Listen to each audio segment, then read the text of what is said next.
Let's talk about you and your life as a child. What was it like? We have a picture of you and Mum and your sister and you all singing together. It sounded idyllic, was it? Yeah. There were times that it was fantastic. There were times that were hard. I wrote a book. I made a movie. I won 5 Emmy Awards. And that's why I wrote my book, so that people would understand that it was the whole deal. It wasn't just one part of a story. It was a long story, and it was a really extraordinary childhood. And I was incredibly blessed because I was brought up in Beverly Hills for the first 8 years of my life, and then we moved here to London. So I was brought up with extraordinary highs and devastating lows. But I promise you the one thing it wasn't was boring. Mm-hmm. And that's what it was. And so it was, we all have things in our families. We all have drama, okay? Mine was lived out in the newspapers. So that's how it was. And I don't have anything to compare it to. So I can't say, well, it was like this or it was like this. I didn't know I was different until I was really around 12 years old. And then I thought, okay, when I started listening to kids in school who talked about me, talked about my mom, I thought, oh, this is interesting. And then I met a lot of kids who were exactly like me because their parents were in the business. And so that's, I have a lot of friends who are in the business and who have very, very famous parents. And we all say, did you have anything to compare it to? No, I didn't have anything to compare it to. Did you? So it's like that was our normal. Do you still pinch yourself when you consider your mother's voice and how loved it is in 2015 and will be in 2055? It's one of those voices that's going to live on. The popularity never seems to diminish. Is that still surprising to you, or did you always kind of feel that that was something incredibly rare and special? I'm so grateful to have had her as my mother. But you've got to remember, she was everyone's icon. She was everyone's legend, and she was my mom. So I didn't think of her as anything else but the lady in the kitchen in the bathrobe, okay? And then there were times when I would watch her make up to go out, and I'd think, she's turning into Judy Garland, okay? But at home, she was his mama to us, all right? The voice was a voice that we will never hear the likes of. It was unique and it was groundbreaking because she was such a tiny person. She was only 4'11", and she had this extraordinary gift. And that is a gift that I don't know where that comes from. But I always thought that her talent was so much bigger than she was. And it gave her an extraordinary life. It also gave her extraordinary lows. But I've always thought that the story was always so overpowering because of the talent. Because when you are that talented and that gifted, it brings a lot of great stuff and it brings not great stuff. And it brings real drama and real excitement. And when you don't have a base, okay, when you are supporting everybody, your mother, your sisters, your whole family, and you're the breadwinner, and you're a teenager, and you're in this business, or you're a child in this business, something's not right. Unless you have grounding as parents that will keep you on a path of some kind of normal. My mother never had that. My grandmother was Rose in Gypsy. I mean, she really was. She dragged her around. She was always pushing her to movies. She was paid by the studio, get her there, make sure. She was a kid. When you think about it, and I really, I try to explain to people, there was no, you're talking about the 30s. There was no help. There was no help, there was no education, there were no facilities. And so it was a train sort of on the road that ended very sadly. Yeah, it was. I've met a lot of people in this business, but not as many as you, and you have met some extraordinary stars. I wonder whether you've come to work out how you remain with your feet on the ground when you're as famous as your mother was, or as many of the stars, the Elvises, the people who didn't make it, even the Freddie Mercurys more recently. Is there a recipe to having that much talent, that great a gift, that much success, and not losing the plot? Yeah, there is. If you have people around you that you will listen and that you respect and who will say no.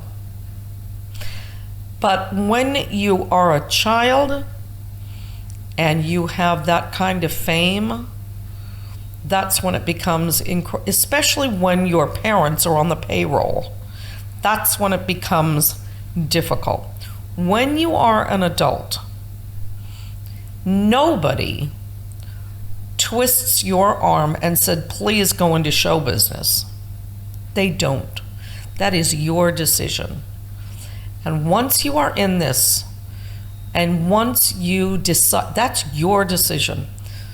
And there are many, many people who have handled it really well because they're smart and they are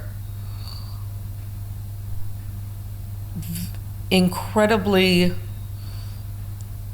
almost brutal in their fight for their privacy.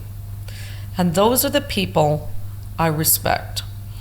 That I don't know about their personal life and I don't know about this. I know about their work because they have kept their personal life private.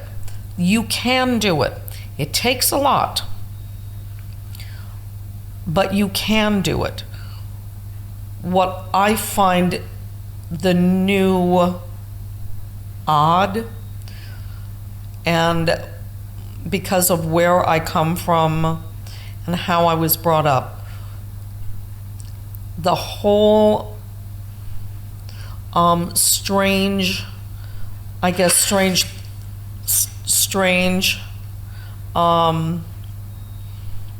strange thing of reality shows. I don't get it, all right?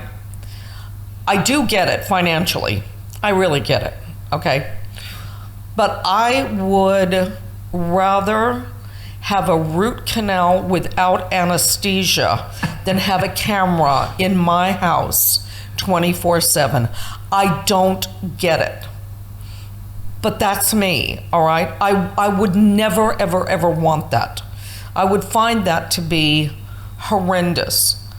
And I don't understand bad behavior making you, quote, famous. I find those are the people that I think that's odd, all right? I understand why they do it. I understand it is a drug and it's really addicting.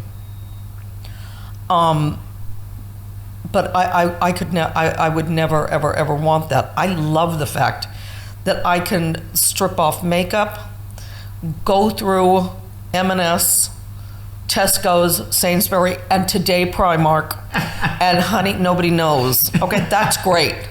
That I love.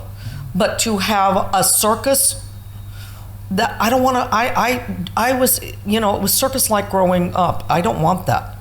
But I know that My feeling is, though, if you shake hands with the devil and you court that, you can't bitch about it when it all goes wrong. And when you bitch about it and it all goes wrong, and all of a sudden I read, oh, I want my privacy. Too late. Sorry, you shook hands already. You made the choice. Nobody knocked on your door and said, we must put a camera. You courted that. And that's the business of show now.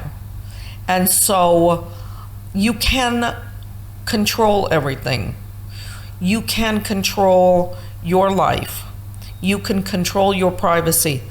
When I was in the hospital the first time, and I read about Angelina Jolie, and I read what she had done, and what her battle was, and all about her family and her mom, I thought to myself, nobody knew about this.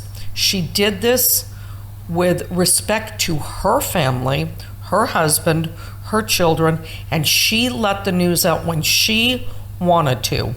And I thought to myself, I gave her a standing ovation. Her story was so vital to all of us, okay, in being tested, in knowing about the BRCA1 gene and knowing all this. But she did it when she wanted to. And I thought to myself, bravo. She's also one of the nicest people I've ever met. Those are the people I have a huge respect for. David Letterman. I would love him to be on TV, but I understand it, I get it, and I miss him. I didn't know anything about him. He kept his private life private. I love that about him. I love people who kept all of their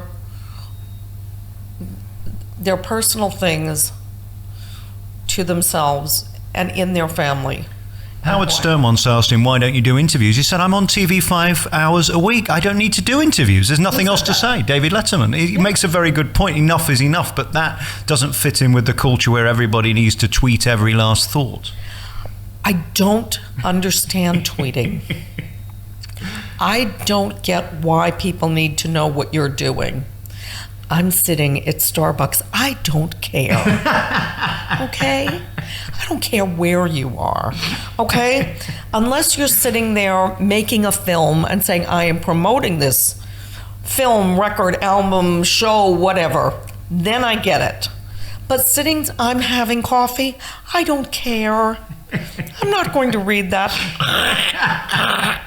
I don't get it, okay? But that's because I don't live in that genre and that generation. My children, they get it. Do they do it? They don't. They used to do it until it started being overpowering, overwhelming, and it can get really, really awful and ugly. And then they said, okay, this is you the dark side. I said, trust me. You don't have to meet them at the door, but they will find their way in. So you got to be really careful. And when it started happening, I think my children said, yeah, this is uncool. And they stopped doing, they said, we get it, Mom. Oh, okay, about what you're talking about. I said, well, you've got to learn, all right?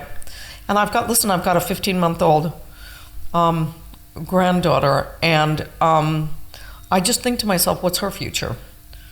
Do you worry about the world? I do worry about that because, I mean, she's 15 months old and she's playing with mommy's iPhone. I go, what are you doing? But then I think to myself, you can't stop the future, but you also can't let the future run your life. I can't begin to tell you how many times,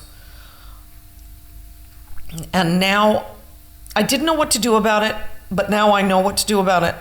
When I have been working and I see somebody take that phone out. Okay, I know everybody talks about Patti LuPone going nuts. I get it, okay? Because first of all, you see the light. Even if you have it on vibrate and whatever, you see the light, okay? If you cannot spend a couple of hours in a theater and or a movie and or something, don't go. Yeah. If you can't turn that thing off for a certain amount of time, okay, then, stay home and don't. Because you have no idea. It's so selfish to do that to whoever you're going to see. And I love that they think because it's on silent. Can you imagine and somebody's checking their messages? I have the 2-phone rule now at dinner. Look at your phone twice, I'm standing up and leaving, and you can pay the bill. There you go. If I'm that boring, you don't want to concentrate, then I'll leave. It's fine. I don't mind. Here's what I don't mind. I don't mind that if you are looking for something at dinner and you're in a conversation and you say to the person, would you mind if I look that up? Because I don't know and let's find out. And we're in a conversation and you ask. Then I say, oh, okay. But if you're not, and I see, you go to certain countries, and I've been, and there was actual signs with that cell phone with a thing across it. I take them off the table for souvenirs, and I don't even say anything. I just hold it up. Because it's just, the thing that makes me really, really, really sad is the fact that we are losing our communication skills as in the sense of talking to one another. Okay? We don't talk to one another. And email is fantastic, but it's also a great thing to hide behind. And I know so many people who will not get on the phone and they email because it's easy to hide. It's also easy to misunderstand someone. And it causes I pick up the phone constantly and I communicate. Now, my children, because they've grown up in the world of technology and all of that, I remember standing in my kitchen with my son, who's 31 years old. Oh. How did that happen? Is that tough, waking up one day with a 30-year-old child? Oh, I told him he has to lie. I said, then he said to me, Mom, what's worse, saying I'm 30 years old or 500 months? I said, you have a point. 31's better. And he had a terrible grade on his writing skills. And he said, I don't need to learn that. And I said, yes, you do. He said, why? And I said, Jesse, one day you're going to fall in love with someone and you're going to want to write a love letter. He said, no, I'm not. I'm going to email. My husband turned around and said, he's right, losing conversation. But, this is a different generation. It is a different generation. And I think that the internet is fantastic, and I also think it's dangerous, and I also find it really scary, but I also find it vital. And I find it to be a need for communication. I think it's fantastic when, especially people are in dire straits in countries and they're trying to get a message out. Then I think it is brilliant. But again, it's a double-edged sword. Okay. I understand. I'm not from that generation. I understand it. I respect it, but it frightens me. We've been talking for nearly an hour and I haven't asked my first question yet, so I suppose we should get on with it. I want to talk to you about being here in London, because it seems to me there's an incredibly special connection between you and London. It seems to be the go-to place for you on earth. I mean, you're here now after all this surgery. You could be anywhere in the world. Is that true, that London really is one of the most loved places to you?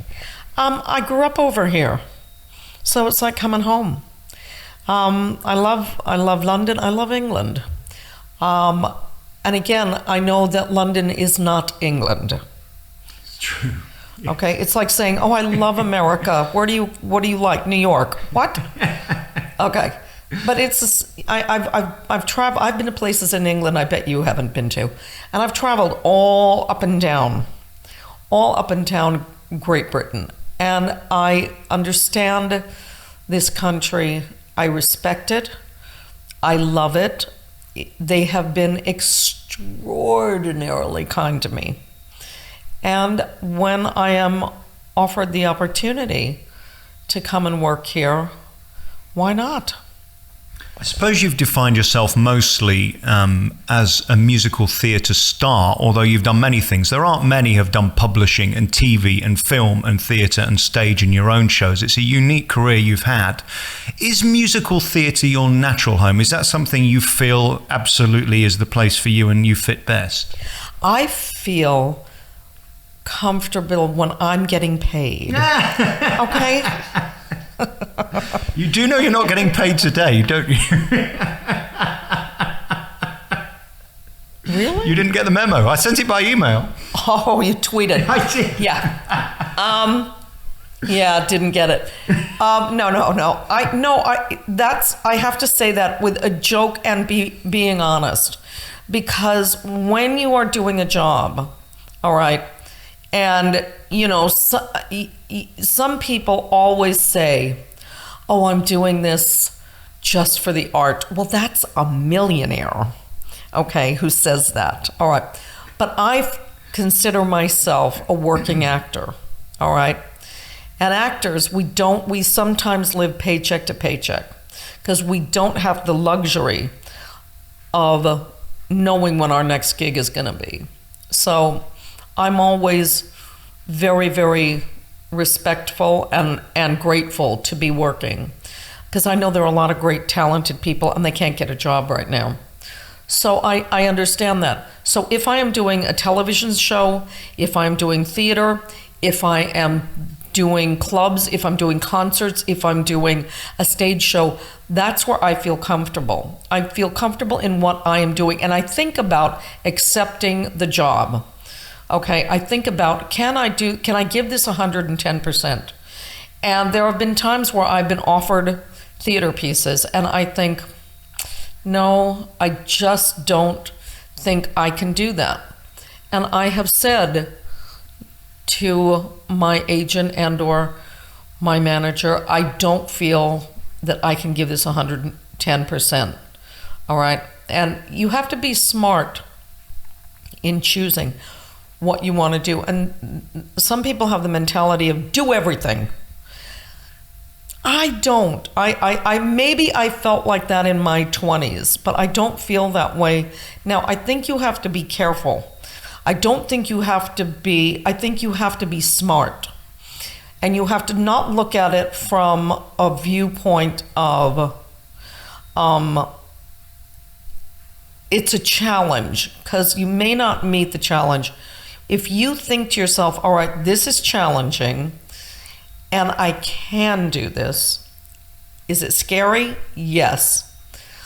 Then I think that you should do what you are offered. If you really realize this is not the right thing for you and it's not the right piece, it's interesting because I feel that if you do that, that's what you're going to be remembered.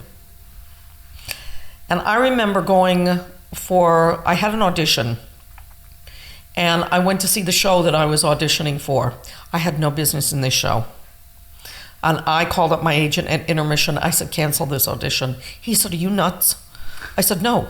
He said, so-and-so is coming. I said, no, I have no business doing this because I don't want these people to see me in a show I don't belong in. That's what they're going to remember. They're going to remember that audition.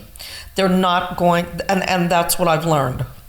It seems to me people like you and people as great as you are driven by fear. And I wonder post-cancer what your biggest fear is, losing your voice or losing an audience, not having a venue to perform in.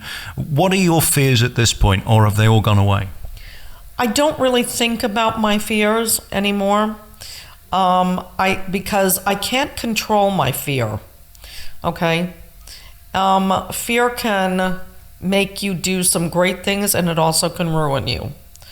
But you have to control that. You make your own fear. And so I've realized that. And my feeling is I cannot control anything outside of me. I can control my, who I am, how I treat people, how I react. I can control that. I can't control what's going to happen outside. All right? I don't have that kind of fear because I faced it. I faced the dragon. So I don't have that anymore. My situation right now is I feel I can face anything. When you look at that, when you look at really life-threatening illness or anything with your health, because without your health you don't have anything. And once you face that, and you face that dragon, and you say to yourself, okay, we're gonna duke it out, and you win, bring it on. I'm not afraid of a damn thing anymore. In our remaining moments, I just want to talk about the year and finding out who your friends are. I know people like Barry Manilow particularly has been a wonderful friend and supporter. I guess at a time like this, you get to find out who's there for you and who isn't. Yeah, and I didn't find out who isn't. Okay? My friends who knew about this, because I didn't, I was careful in choosing who I talked to. I talked to people who I knew would say, okay, what are we going to do? How can I help you? What are we going to do? And not, oh, gee, I'm sorry. I didn't want that around me. So I chose people who said, all right, what can I do to help you in this battle? Barry Manilow is an extraordinary friend. I've known him since 1972. And he's my brother. He is an extraordinary friend. And we laugh a lot. And we have a bond. And my admiration for his talent is so huge because there's no one like him. There's no one out there doing what he does. I love going to watch him perform because I love watching the audience. The joy that he has given to millions and millions of people is extraordinary. And he has been my friend for a very, very, very long time. And I love him. And again, when you look at the dedication of his fans, especially this year, he seems to be happier than ever. And with getting married, not one of them have flinched. The support is greater than it's ever been. And that's wonderful to see. I just want everyone to understand how talented he is. Okay? And to respect that, to enjoy that, and to say thank you. And that's what I want from my audiences, is just to say, thank you, we had a great time. Again, as I said, I realize that we live in a world of everybody wanting to know about what's behind the door. I think it's okay to close the door, okay? And certainly I do that, and just say, I'll let you in when I want to. And that's what I think that we should all be respectful of. And I feel with my life, certainly, I'm not going... I want to be able to invite people to my party, but not to have people expect that it's a free-for-all and they can just come in when they want to. I feel that in your life you have to have boundaries, and I do have boundaries. And I think that is real important. Otherwise, I think then if you don't have boundaries, then you have chaos. I think it's also having class and dignity and pride, which you have abundance of. Yeah, I think I was taught that by my mother. My mother knew when she went out of the house that it wasn't going to be normal. So that when she went out of the house, it was pretty chaotic. And she was always kind to her fans. And she taught us that. And she was kind. She was very tough when it came to business people, because that was something that she knew could be dangerous. Okay. I heard her, yell and screaming about lawyers and all of that. And I didn't understand it, but boy, now I do. I really do. But to people who come up to you and ask for an autograph, sign it. It took a lot for them to come over. It took a lot for them to say, could you sign this?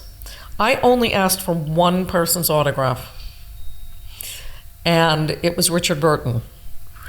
I did. We were doing the Golden Globes together, and he was in the makeup chair. And I truly was so, I was shaking. I admired his work. And when he turned around and said hello with that voice, he could have read the phone book to me. And I said, Mr. Burton, I've had a crush on your work. And he wrote on a piece of paper, "Dearest Lorna, the crush is now mutual." And I kept that in my wallet till it disintegrated. Should have framed it, but I kept it with me. And it was people like that who I admired because of the incredible gift that they brought to this business. I was lucky enough, and that's when I feel truly lucky to be my age, to say, I met Richard Burton. I was able to have dinner with Richard Harris. I was able to be a friend of Anthony Newley. I mean that when people say, "Are you afraid of getting old?" Hell no. I've been blessed to have met and to say that Frank Sinatra was my mother's dear friend, my godfather, and all of that. I'm truly honored. I mean, to have had those people in my life and to have met those people, and I respect that, and I know that that's a gift, and I'm never going to take that for granted. And I think to myself, is there anyone now? I don't know. I mean, there are a lot of people who I love and admire, and I love to listen to, but I don't know if it's different now. It really is. It's different. You've lived such an incredible life. On the Sinatra thing, very finally, to think that in 12 days' time he would have been 100 years old is extraordinary. Wow. I know. Yeah. And I think how his children have handled his legacy, I think it's remarkable. I think that everything that they have done, and his granddaughters, have handled the legacy, has been spot on. And I think that he was such a remarkable talent, because I think that as a male singer, nobody interpreted a song better than he did, ever. And I know that he loved Bing Crosby, but when Frank Sinatra came along, he broke the mold. He was an original. And that's what's so important, is to be an original. We have a lot of copycats out there, a lot of them. But to be an original, I think that that's what my mother was, and that's who I admire, are people who are original. I suppose in our closing sentence, the legacy your mother's given you is a sanity that unfortunately she probably didn't have to the same level you had. She died with a certain amount of tragedy around her, whereas your legacy will not be that. I suppose that's the greatest gift she could have given you, was the eyes to see slightly more clearly than she could herself. No, I don't think she gave me that. My mother gave me dreams. My father gave me reality. And my father had a lot of reality. Sometimes it was good and sometimes it wasn't, but it was honest. And he gave me that reality. But I think the biggest reality check you can have is when you have children, because they'll give you a reality check 24/7.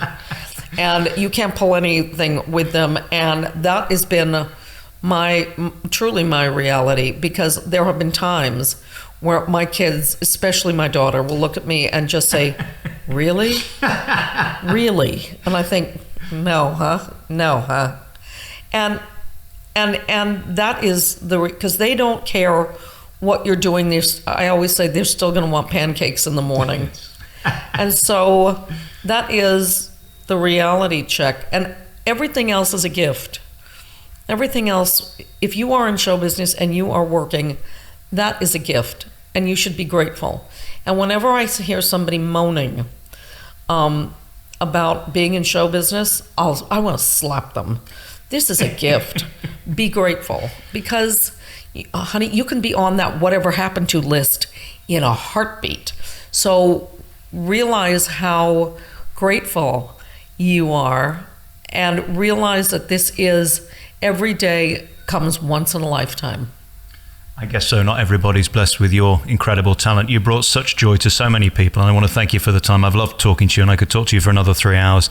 Truly lovely seeing you, and thank you for your time. Thank you. Thank you.